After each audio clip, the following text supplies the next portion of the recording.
आदाब, मैं आगा खुर्शीद खान।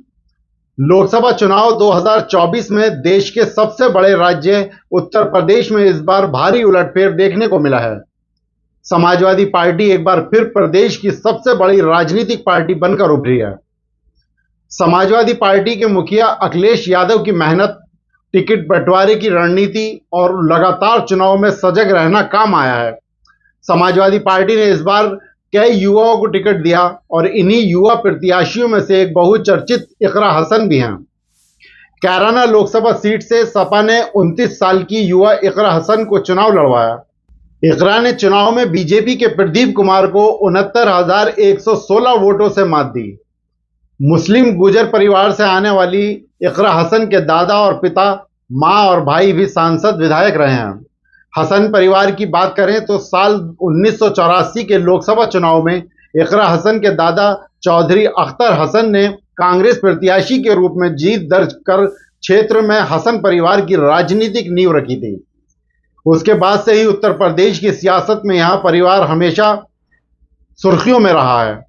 साल 1984 में चौधरी अख्तर हसन कांग्रेस प्रत्याशी के रूप में कैराने से चुनाव लड़ते हैं, जिसमें वे उत्तर प्रदेश की पूर्व मुख्यमंत्री मायावती को उनके पहले चुनाव में मात देकर सदन पहुंचते हैं।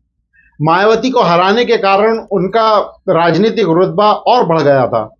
इसके बाद अख्तर हसन की राजनीतिक विरासत उनके बेटे मुनव्वर हसन ने संभाली थी। मुनव्वर हसन के इंतकाल के बाद उनकी बेगम तबस्सुम हसन और बेटे नाहिद हसन ने इसको आगे बढ़ाया। अब इकरा हसन का कैराना से चुनाव जीतने के बाद इस परिवार का राजनीतिक रुतबा ज्यादा बढ़ गया है। इकरा हसन की शुरुआती शिक्षा कैराने में हुई, लेकिन उन्होंने 12वीं दिल्ली के किंग्स मैरी स्कूल से की थी।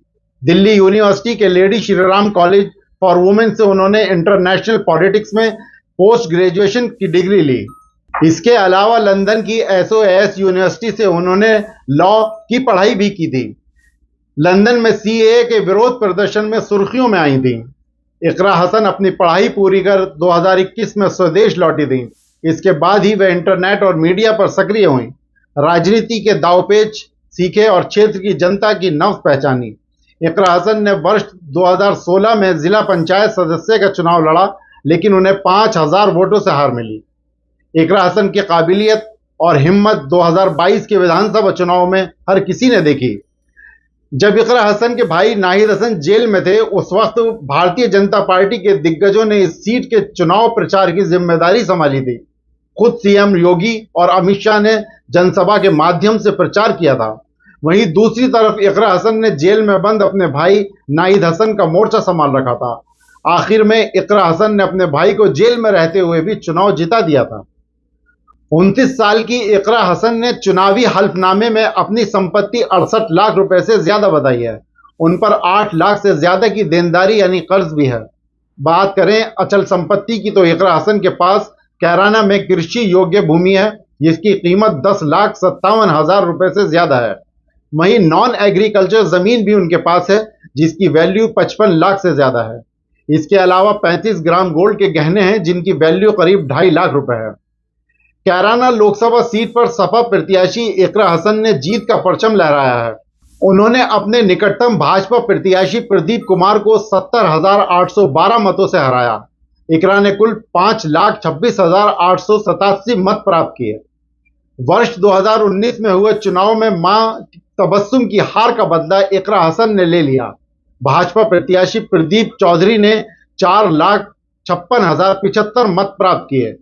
बसपा प्रत्याशी श्रीपाल राणा ने 75,978 मत प्राप्त किए। इकरा हसन ने 70,812 वोटों से जीत दर्ज की। वहीं भाजपा की हार का कारण राजपूत समाज की नाराजगी को बकाया गन्ना भुगतान नहीं करने का मुद्दा माना जा रहा है।